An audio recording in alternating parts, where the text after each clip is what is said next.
The People's Platform. Good evening and welcome to the People's Platform. My guest tonight is Lord Marland. He is the chairman of the Commonwealth Enterprise and Investment Council and also a member of the House of Lords. Good evening and welcome to the show, Lord Marland. Thank you for having me on. It's always a pleasure to be back in Sri Lanka, one of my favourite countries. Lovely. Now, your visit to Sri Lanka is part of a larger trip to South Asia as well as Southeast Asia, and you've just met with President Ranil Wickremesinghe. You have several more high-level meetings lined up. Could you take us through the purpose, the key purpose of your visit? Well, Sri Lanka's having a renaissance at the moment. It's growing, the economy is growing by 1.5% plus. Which is very encouraging, particularly if you come from the West, where I do, where the economy isn't growing at all. Increased stability with the country. There's a desire to remember that it's an exporting nation, an entrepreneurial nation, an enterprise nation. And so this is a great opportunity for Sri Lanka. It's a great opportunity for my organisation, which is a networking organisation, to help Sri Lanka with this endeavour. Your network includes over 140 businesses and government strategic partners. The Sri Lankan government just recently rejoined as a strategic partner. Yes, Could you outline... it was like pulling teeth trying to get them to renew, but they have. Yikes. And what does this entail for Sri Lanka? Well, I discussed with the president this morning, as you referenced, perhaps having an opportunity to showcase Sri Lanka, and that maybe holding an event here to showcase the investment opportunities. I've just been with your investment minister and his team at the BOI, where we've looked at some of the investment opportunities, not just Port City, of course, which is a major opportunity here, but throughout the country. A schedule is being put together to establish the investment opportunities, and I think we should showcase this. I think we should take it out to the Commonwealth, 56 countries. There are a lot of countries there that will want to invest in Sri Lanka, that recognise that this is a country that's returning to being a stable economy, that is looking now for its next phase, which is development and increasing its growth, because growth will be the way that you come out of the IMF waistcoat, for want of a better word, and also that will lift the country back to its prosperity. As you mentioned, Sri Lanka is currently in an IMF-supported program. It is actively pursuing trade and investment opportunities. You're heading an organisation which has a mandate to facilitate trade and investment across the 56 Commonwealth member states. So there is a beautiful alignment here of sorts. Speak to us on how we can work the magic. Well, it's up to you how you work the magic.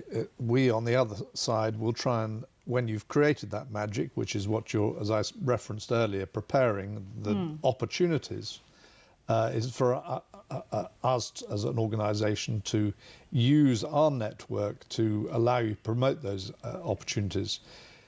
Since I started the organisation 10 years ago, we've now got offices in 10 or 11 countries. We opened recently in Bangladesh. We've obviously got a hub here in Sri Lanka. I've just come from the Maldives and signed an agreement to open a hub there. We're in African countries. We're in Ghana, Nigeria, Cameroon, Kenya. We have a representation in Singapore, amongst others, Malta, Gibraltar, and of course the UK and the City of London. So these are stepping points where your country and your businesses and your government can utilise to access those markets. And the reason for having these hubs is to help you access those markets. When I was talking to some of your small, medium enterprises, it's clear that, and having owned a few small, medium enterprises myself, it's clear that if you're going to take the risk of investing or starting or selling into another country, you really need to know the best route to market. So our job is to help you through that, suggesting good lawyers, suggesting an accountant perhaps, suggesting a business partner who could do it for you, and also having someone who can explain the rules of engagement in terms of the rule of law within the country, the tax situation, and the government regulation that might or might not apply to your business. So that's what we do through our hubs. And as far as I'm concerned, it's up to your business people and your government, as we do with other countries, to utilise that network in order to promote your business activity in this country.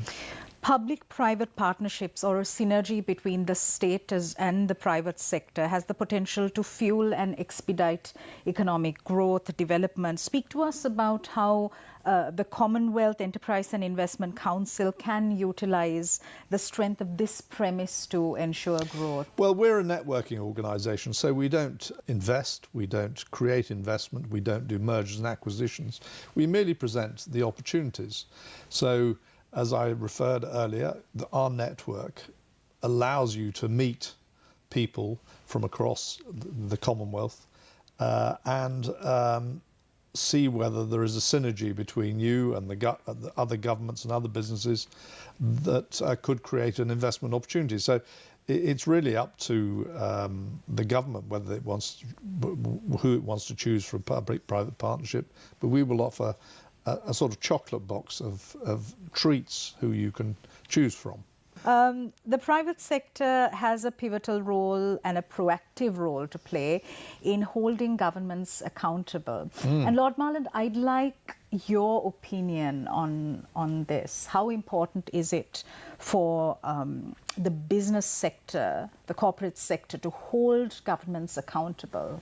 Well, inevitably it'll be the business sector that lifts the country out of its fiscal issues, because that's the beating heart of the country. The enterprise, the innovation, the skills, the productivity, that's what lifts the country out.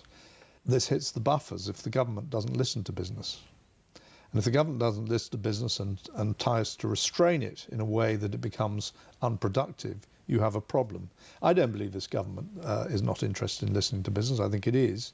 I think it recognises that this is the way to lift the country out of its fiscal issues, out of the financial difficulties that you've had. And I would imagine, and in fact, I'm more than imagine, I've seen some of the legislation that's come through, particularly relating to Port City, that encourages that. So luckily, Sri Lanka is that country, but there are other countries in the world who want to suppress business. Correspondingly, there is a need to ensure that there is corporate accountability where businesses also engage in good business practices. Yeah. Speak to us about that. If you're an investor into a country, you need to know that the rule of law is applied, that your staff, when you're employing them, are safe and secure, that there are rules and regulations that apply to allow you to have as we would say in cricket, a nice even playing field. And the moment you start turning the pitch against one way or the other, then you disincentivise businesses wanting to invest and wanting to practice in a country. So it is fundamental, those issues that you very sensibly have enunciated. Lord Marland, the Commonwealth Enterprise and Investment Council's role vis-a-vis your best case scenario for Sri Lanka? Gosh, that's a difficult, that's in cricketing terms, we call that a googly, almost a ball I can't play or answer. Sri Lanka has been through a serious crisis. In some ways an exacerbated crisis beyond what many countries have been through. Most countries have been through huge financial crisis as a result of COVID, as a result of issues like the Ukraine war and the other wars that are happening around the world that's caused inflated fuel prices, and particularly for a country like Sri Lanka, where you are dependent on fuel imports, it has made it very, very difficult for the country to cope with this sort of massive escalation. It's for places like the UK where I live, fuel prices have gone through the roof, even though we are not entirely dependent upon importing fuel. So it's happening everywhere. Food security has become a very big issue.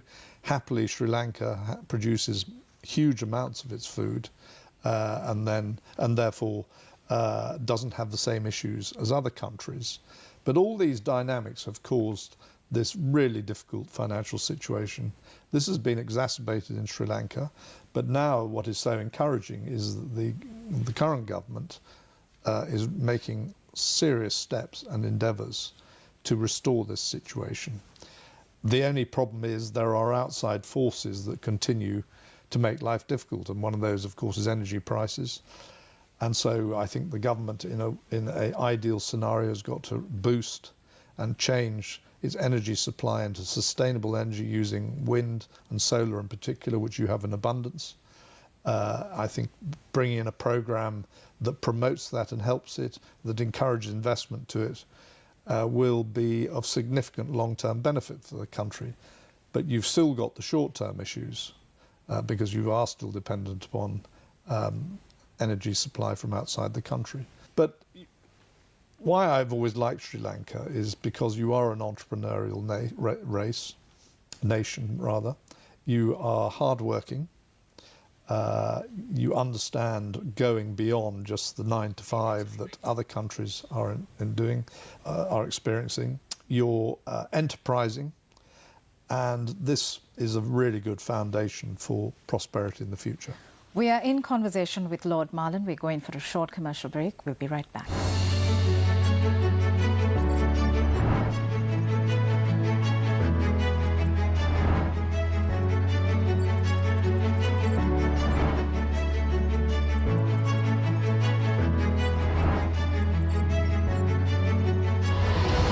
The People's Platform.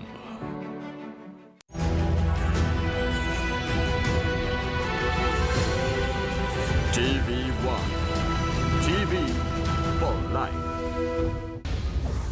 Bharat Lanka housing project launched. President assured relief for the people in the coming months. Abolishing executive presidency is a promise that will never be fulfilled, says Malwatu Mahanayaka. Namal says no support if executive presidency is to be abolished to delay the elections. Injunction prevents Fonseca suspension from SJB.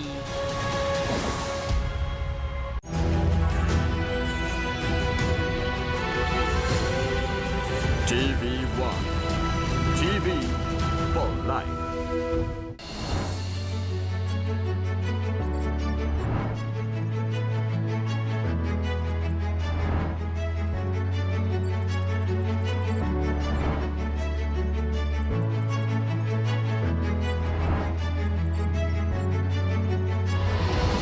The People's Platform. Welcome back to the People's Platform. I'm in conversation with Lord Marland. He's the chairman of the Commonwealth Enterprise and Investment Council. Lord Marland, in your guest column article in today's Daily FT, you speak about an effect called the Commonwealth advantage. Could you elaborate on this? Well, economists have suggested that the Commonwealth advantage is 20% in doing trade between businesses in Commonwealth countries, intra-Commonwealth countries. And the reason for that is several. One is we have a shared common interest, largely as a result of, I'm afraid to say, the British Empire, which is a disadvantage in some ways, but an advantage in others, that it's given everyone the same language, which is English. If you don't have to translate a contract, and it's in English, and you don't have to negotiate in different languages and have translators, it makes for a much more easy way of negotiating. There's a similar common law between countries. There's shared education systems. A lot of the education system here was founded on the British education system. There's shared religious things in many cases through the church in a Christian country. And of course, there's the shared love of sport that we've inherited from each other. Cricket, in particular, here in Sri Lanka, rugby, and of course football, which were, I'm afraid, a British invention, but seems to have touched the heart of Sri Lankans in particular. So there's a shared culture, there's a shared education system, and this makes life much easier when you're doing business together, and that's why there's a Commonwealth advantage. Lord Marland, a lot of countries are going in for elections this year, much of South Asia, the US, Europe. United Kingdom even. Absolutely. And Sri Lanka. Yes, yes, Presidential of course. election, of course, this year, does it not have to be? It's extraordinary, the amount of elections. You have India, as you said, next door. We've already had some election results. The Maldives, your neighbour, has changed its government. It'll be very interesting. There is a lot of resentment to government, particularly those that were in power during COVID. They're not going to be forgiven very easily by the voters because they think they've handled it very badly and will react against it. So there will be a lot of election surprises. Now, one of the questions we should be asking ourselves is, we've reduced inflation, the world has reduced inflation. Interest rates are starting to come down or have plateaued. Is this a phony situation whilst elections are happening to give the good news to the public by the incumbent governments? And are we going to go into a higher inflation, higher interest rate world in 25 and beyond? And that is I think the elephant in the room, or the multi-million pound question, dollar or pound question, or for the future. I mean, if you look at the bare facts, many of the economies in the world are saddled by debt. Obviously, we know about Sri Lanka, but America is 200%, France is 150%, Germany is not, but is in quite a serious recession. The UK is nearly 100%. And there is a huge amount of debt throughout the world. How do you get out of debt? Well, the old-fashioned way used to be inflate the economy, and the other old-fashioned way was, in order to keep a lid on inflation, was to put higher interest rates. So it'll be interesting to see whether they can contain this current situation of reducing inflation situation and a stable interest rate after the election year, or are we in a phony period where governments are giving the voting public this sort of security that we're things are on the mend? There's also an increase in authoritarianism the world over. How do you view this? Well, there is inevitably a threat to democracy, because democracy has not offered its subjects tremendous support in the last few years. There is, by any measure, and I exclude Sri Lanka from this because I do think you've got a very experienced president, but a lot of democratic countries are very badly led. There are few world leaders who you would say, these people are going to show us the future. And so inevitably people will question democracy. I happen to believe in the long run democracy is the right thing, but I can quite understand people questioning it. Lord Marland, you also served as Minister for Energy and Climate Change from 2010 to 2012. How important is it for Sri Lankans as well as globally for us to prioritize climate change? Well, I think the two big issues that my organisation is majoring on, that is sustainability and the climate change, which it must impact every area of our work, and also the young population of today. I mean, 60% of the Commonwealth are under 30. 70% of African citizens are under 30. That's an enormous amount of young people, says an old man like me.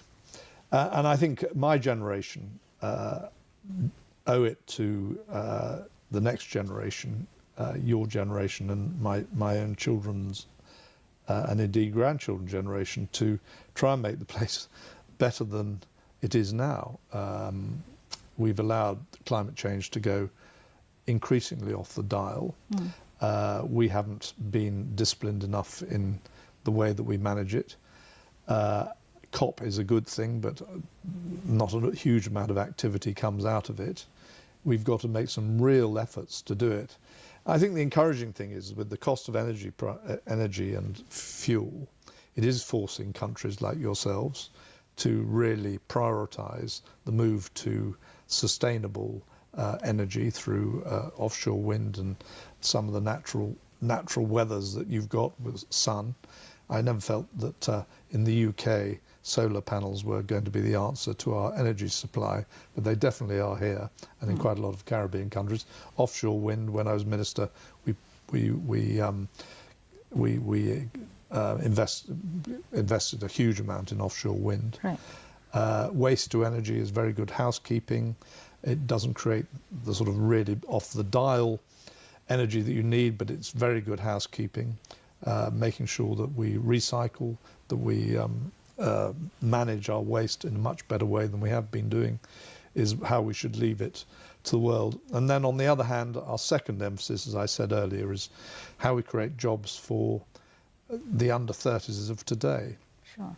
They've got huge pressures coming down the road at them. Firstly, we've got AI, which businesses are going to obviously utilise because it's going to be more competitive than employing people.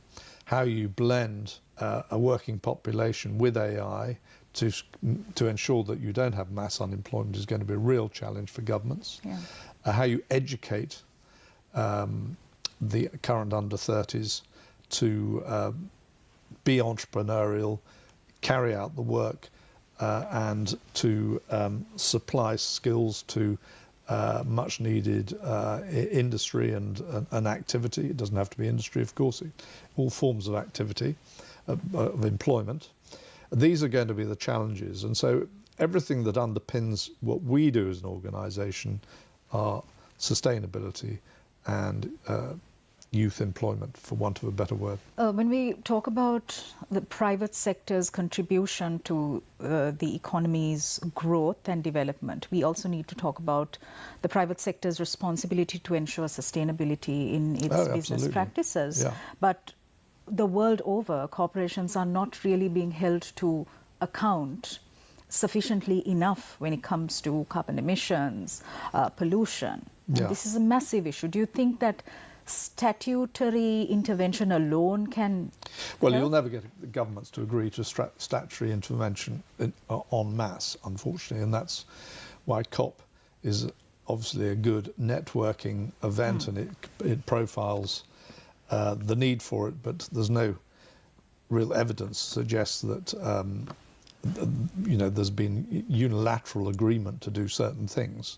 There is a vision to do certain things, but no practical reason. So it's up to each country to do it. And I must say, in the United Kingdom, we're way ahead of the game with a number of group countries around us. We're way ahead of the game in that we're driving for that, not as quickly as perhaps we should do, but as quickly as we can do. But you have got to marry all this with affordability.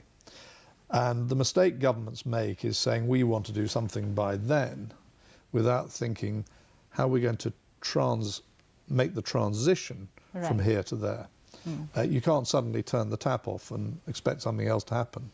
So transition planning is important. That's one of the things that when I was Minister for, I now call it Climate Change and Energy, we started to develop a transition. Unfortunately, however much planning you do, no one can plan for a country invading another and putting the world into crisis from an energy point of view.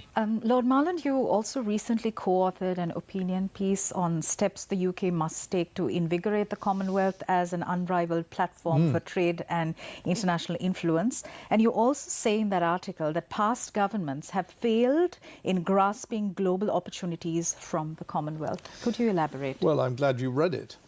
I did. I hope more did.